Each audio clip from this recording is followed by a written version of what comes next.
Okay, so this is facts only. Yes, sir. A lot of conversations have been going around about Olamide's new album being influenced by Wizkid's Made in Lagos. Yeah. Do you think the sound has become slightly mid-tempo in Nigeria? No, it's not become totally mid-tempo. A lot of people that started these conversations are being put in a blanket on the sound in Nigeria because the sound has never been one-dimensional, ever, right? I saw a lot of people put out a cut of a facts-only episode that we did about Wizkid, and when I said that the sound is people are going to be influenced by Made in Lagos and are going to try and jump on the Wizkid type of mid-tempo energy. And a lot of people are then trying to make it seem like I said Made in Lagos changed the template of Nigeria to be more mid-tempo. That's not what I did. That's not what I said. Because number one, the sound of Nigeria, like I said, has never been one-dimensional. We've always had mid-tempo hits. Always. And what's mid-tempo anyway? Mid-tempo is basically songs, a pop record, a typical pop record in Nigeria, which is Lamba or Shekpeteri, whatever. It's like 130, 135, 140 sometimes. Some are like 125. A mid-tempo record is something like a 90, 95, 100, 110 BPM. That's what we're talking about. But the problem is people tend to think that because of Made in Lagos and because Olamide has created something, it means everything has changed. The era of pop we live in started in 1999. And that era was heavily influenced, and said several times on the show, by hip hop and R&B, right? And coming into the mid 2000s, you had the record like Catch Cold, right, which was a mid-tempo record. We are talking about Phases records, like a record like Phase Alone was a mid-tempo record. Originality was a mid-tempo record. Tattoo Girls was slightly faster and it was slightly R&B. But you will see some of these records across the era. Nice did a record like Street Credibility, which wasn't exactly a fast-paced record. I Love You Kind of Way I Did Leave was a mid-tempo record, right? Move a little bit further down the line. All this first generation, Burna Boy's Like to Party was a mid-tempo record. It's always been here. Our sound has never, ever, ever, ever, ever been one-dimensional. But the thing is, by the mid-2000s, we have said it, like we have said several times on this show, there are four albums that basically soundtrack and define the modern era of Nigerian pop music. Simaya's True Story, which was sort of like the birth of Nigerian street song. Shout out to K-Solo for that. We're talking about Nicest Gongwaso, right?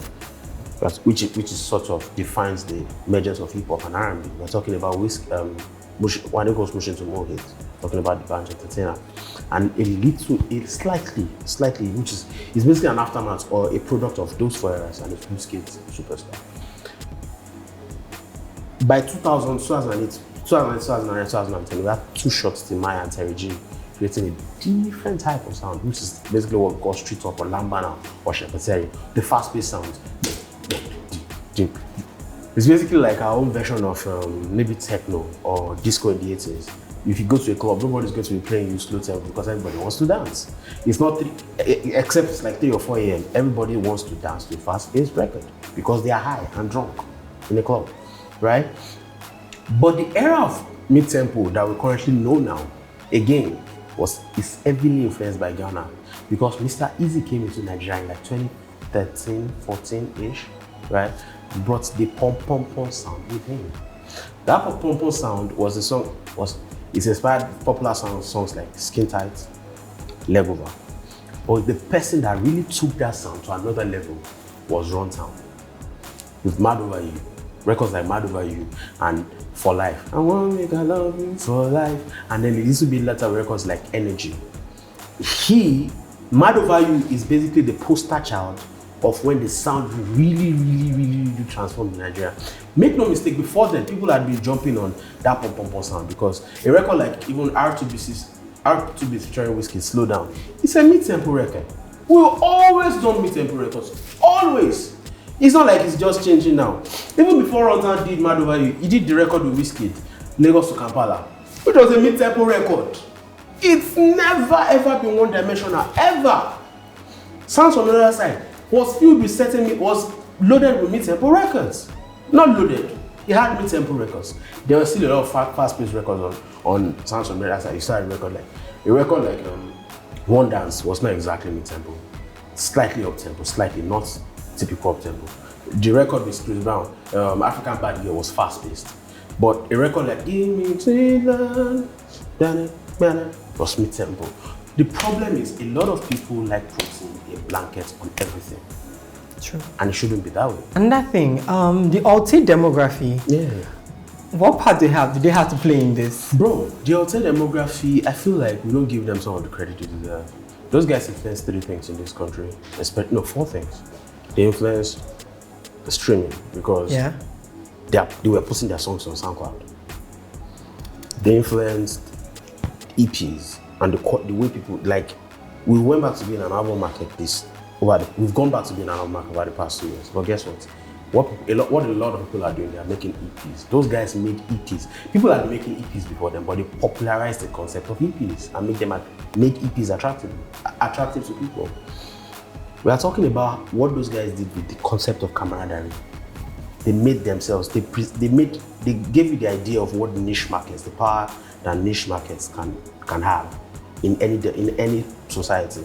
And number 4, they influenced culture and style, the way people dress. Yeah, true. They influenced a lot of those things. But what we are talking about now is the sound. Those guys made a lot of mid-tempo records, a ton of mid-tempo records. People will never want to give them that credit. Even me, I found it hard for a long time to give them that credit. But if you're attentive enough, you will see it's there for you to see. Even some of these your favorite artists, all of these guys are painting their nails now.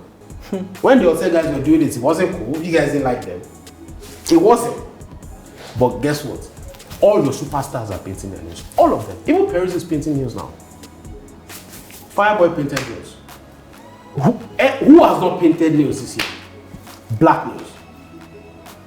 The effeminate concept that those guys brought into. But let's not get into that. What we're getting into is the sound.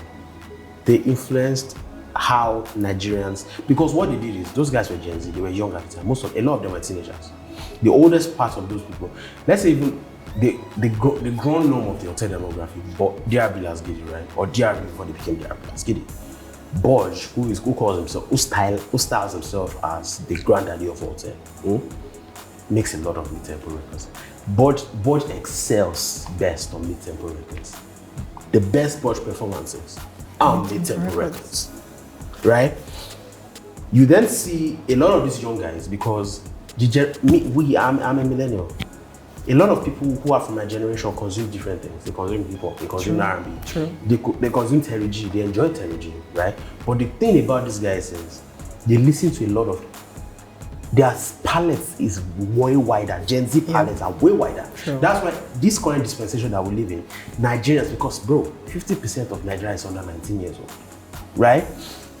It's then becomes very reasonable that these guys, they grew up on the internet. They are influenced by a lot of pop culture. They are influenced by a lot of trap music, a lot of mid-tempo records, a lot of all these psychedelic types of music, Triple X Tentacion, Lil Peep, Trippie Redd, all these people. They understand the concept of songs that are not as up-tempo. Because the era that they live in, the era that we lived in, pop music was the American reality. Hip-hop was the American reality. And guess what? The type of hip-hop records that we were enjoying was 50 Cent, doing up-tempo records. They are enjoying trap records that are not as fast. So it only falls to reason that the generation that currently populates the country determines what people like to enjoy. It's only reasonable. But guess what? The year that people are talking about, the current generation that we live in, that's the Rema's generation. Rema, Fireboy, Joe, all of these boys. Yes, it's not wrong that what the attraction of mid-tempo records, the greater attraction of mid-tempo records, because of the generation that is in vogue, came with them. But guess what? The year that Fireboy launched with Jealous in December 2018, was the year Naira Marley and Zlatan launched with up-tempo records, bro. 2019, Rema launched, he made love on his debut EP, mid-tempo records. Corny and Iron Man, mid-tempo records, right? But guess what? It was the same year that Killing Them was the biggest thing in this country. 2019 was Naira Marley's year in terms of fast. Soapy is not a slow record. Naira Marley dominated 2019. So even though mid-tempo records were breaking through, They were still fast-paced records. Yes. Again, it has never been one-dimensional. So can we say that the switch, in quote switch now, can we say it's a marketing strategy? It could be, because again, bro, we're talking about now. That's a fantastic question. We're talking about kids that are under 19 years old, right? The countries are under 19 years old. A lot of these guys, consumer behavior from our generation is different from theirs, right? We grew up in an era where a lot of us didn't grow up on the internet. We grew up on the internet, but our internet that we grew up on, these kids are social media babies. Yes, they are social media babies. We are social media babies as well, but we are not exactly Instagram babies. We are Facebook babies, right? So the thing is, these guys, consumer behavior for them is they are more attuned to paying for things online. A lot of people in my generation don't want to pay for anything. They don't want to subscribe for Apple Music. True. Shout out to all my people that don't want to subscribe for Apple Music or pay for music, right?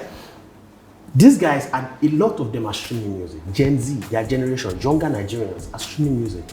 So the things that they enjoy, it's only normal that when you see the trend, the biggest album of last year was Made in Lagos. True. That was the biggest Nigerian album of last year, and it was mid-tempo. So it's only reasonable that a lot of people will see Made in Lagos, and the caliber of the person that made it, who is Wizkid, dominating both home and abroad, and try to recreate that. Because they think that that's what is accepted.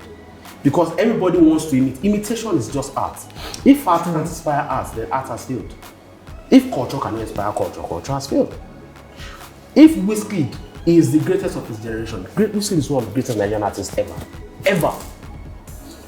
And he has a lot of influence. Wizkid is an intersection between the cool kids and the mainstream market. Yep. So if people see what Wizkid is doing, it's not even just in Nigeria, we're talking about across Africa. Made in Lagos was the number one album on Apple Music across different countries for several months. Crazy. I can even say globally. Bro, maybe not globally, but a record like Essence is tearing everywhere. It looks like the summer record now. Even though, shout out to Sony Music, plug in the record. Plug the games. So you are looking at the way these people move. It's only normal that people will think in their heads that this is what is cool. For example, when Shepeteri Records made a comeback in 2018, that Coding Diet, Almost Shepeteri, all of these records, everybody was trying to create mid-tempo records. Even Wizkid tried to make Gucci Snake. Olamide made Pound. It's normal. Davido made the record. He made Bum Bum with Zlatan. He made fast-paced. He was on fast-paced records. Now people think in their heads that it's working. That this is working. Okay, let's jump on that. No, there's no question about that. But guess what?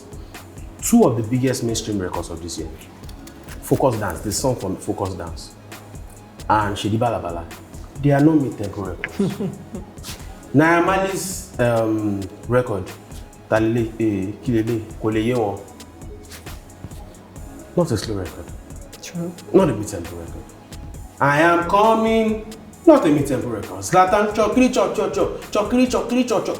That record is probably like 145. It's very, very fast. Yes. What am I saying in essence? As much as it's a marketing strategy, because it looks like that's what a lot of people on the streaming platforms are consuming. Zlatan is also, and Naira Marley, their records also goes number one on music. What are we saying? So in a way we can say Wizkid has a hand in all of this. You can say that. You can. But you can't then put it on his back, because even across mid-tempo sounds, Wizkid's type of mid-tempo is very deep. It's unique on his own. True. You don't hear it everywhere else. You are going to start hearing it now because Wizkid is the most influential artist of his generation. Yes. And he influenced people in his own generation. So that means it's only right that he influences younger artists. Literally across the Nigerian mainstream now, you see a lot of artists sounding like Wizkid. It is crazy. I tweeted about it a couple of weeks ago. It's always been like this, but over the past 1 year, it's been ludicrous. Like, don't you people think? Bro, it's crazy. You can't excuse Made in Lagos. You can't pull it out of the conversation, because I had shout out to my friend. My friend Shego was telling me something some weeks ago. He was talking about Hegel, and the idea I was trying to project was, he says, Hegel's theory is that if something comes in time, and it's the influence after that thing that came You can then trace it back to that thing. Even though that thing might not exactly be the origin of the influence, you can't exactly remove this thing from that.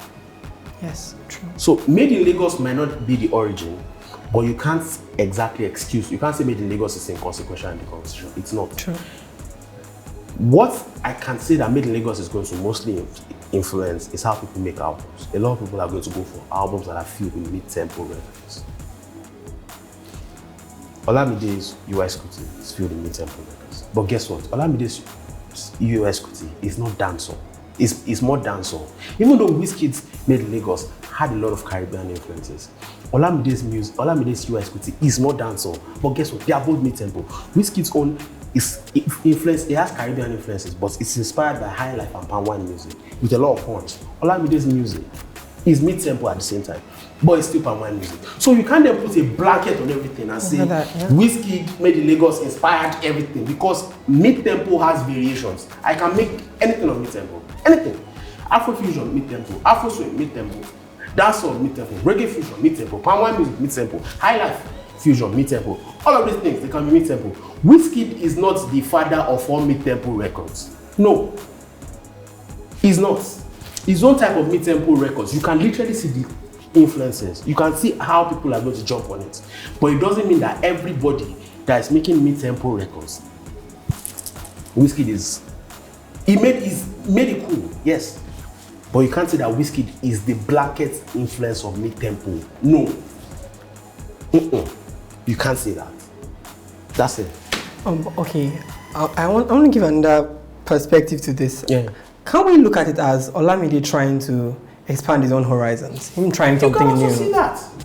You can also say that. Olamide was trying something new because Olamide needed to try something new. He needed to evolve. Wizkid also needed to evolve. That's why he made in Lagos. Right? But at the same time, you can't, if someone were to come to tell me that, oh, the style and the sound and the feel of Made in Lagos subtly made Olamide think in line to this, I might agree. But guess what? Carpe Diem was filled with a lot of mid-tempo records as well. Carpe Diem was filled with mid-tempo records. Infinity is a mid-tempo record. Green Light is a mid-tempo record. Shilalo is a mid-tempo record. The record with Bella Shmurda is a mid-tempo record. So Olamide was trying something new, but a lot of people are going to say, oh, the feel of it made in Lagos, blah, blah.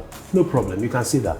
But it's not exactly a foolproof statement, because Olamide Carpe Diem was something different. Now Olamide needed to try something different. That's it. Okay.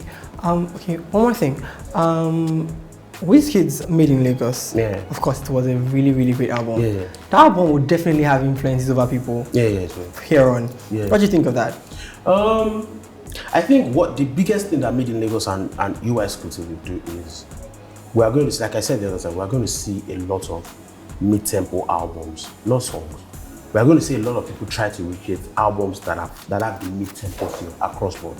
Because again, an album filled with mid-tempo gems is more enjoyable than an album filled with high-paced, fast-paced lamba. Because enjoyable music has to be methodical. It's fine if you can mix both up. But most people can listen to an album filled with mid-tempo albums. But the same type of, most people can't listen to an album filled with up-tempo records. I just going like that. I can enjoy an album filled with a lot of mid-tempo. Most people can enjoy an album filled with a lot of mid-tempo records, but most people can enjoy an album filled with up-tempo. It doesn't work like that. True. And that's factual.